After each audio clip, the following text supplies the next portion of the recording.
People have no chance to get their personal items out. They have no chance to call for help. And this is far away from most media outlets. You are amongst the very few journalists who have even seen this.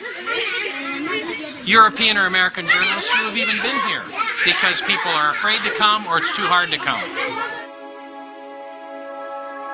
And one of the things we were told in Gaza by a very respected Palestinian psychologist who had just completed a study of 1,000 Palestinian children was that they had discovered that many of these Palestinian children no longer had a will to live, that they were so dehumanized and so affected by seeing their fathers particularly beaten by Israeli defense forces, that the psychological condition is one of the dimensions of the conflict that is not widely understood. Palestinians called for an international observer force that would stop the violence, but this action was blocked by Israel. Finally, a group of Palestinian and Israeli human rights activists together created the International Solidarity Movement, which has brought people from around the world of all ages and backgrounds to provide a nonviolent international presence to try to fill this need.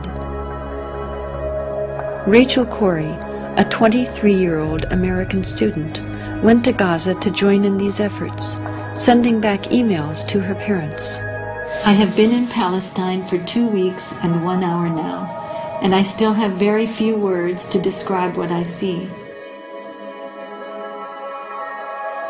It is most difficult for me to think about what's going on here when I sit down to write back to the United States. Something about the virtual portal into luxury.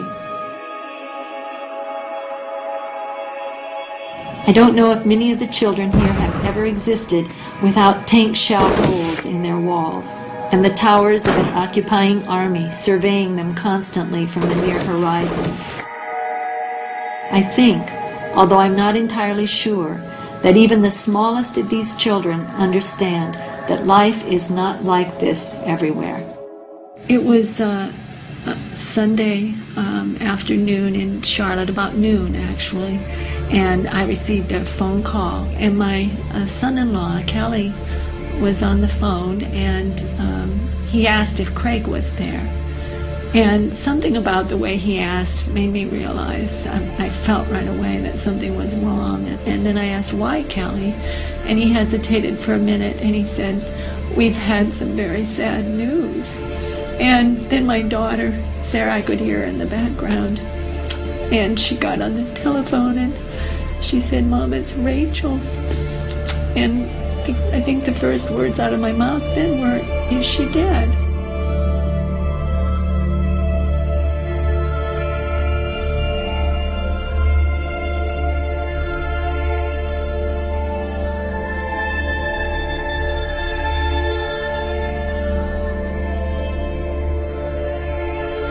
We were opposing the demolition of farmland and other property, Palestinian property by Israeli destruction forces and bulldozers.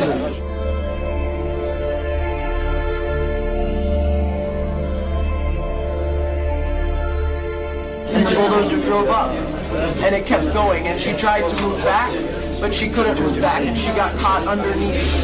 She got caught underneath the bulldozer. Many other internationals began to surround the bulldozer and yell at it and tell us that there's somebody there, and it did not stop.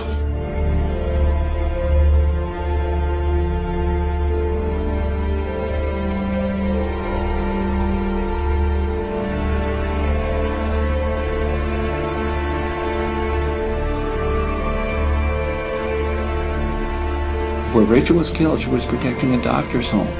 And that's important to realize. And the 3 children, his wife, she knew that family, and that doctor felt that Rachel was like a daughter to him.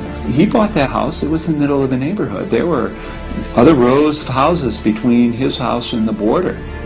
Those other homes, those other streets were all destroyed, and now it was his turn. And I've had people say, well, she was in a war zone. And Cindy points out that war zone is people's neighborhoods. Those are children. I'm here for other children. I'm here because I care. I'm here because children everywhere are suffering, and because 40,000 people die each day from hunger. I'm here because those people are mostly children. We have got to understand that the poor are all around us and we're ignoring them. We have got to understand that these deaths are preventable. We have got to understand that people in third world countries think and care and smile and cry just like us. We have got to understand that they are us. We are them. My dream is to stop hunger by the year 2000. My dream is to give the poor a chance. My dream is to save the 40,000 people who die each day. My dream can and will come true if we all look into the future and see the light that shines there.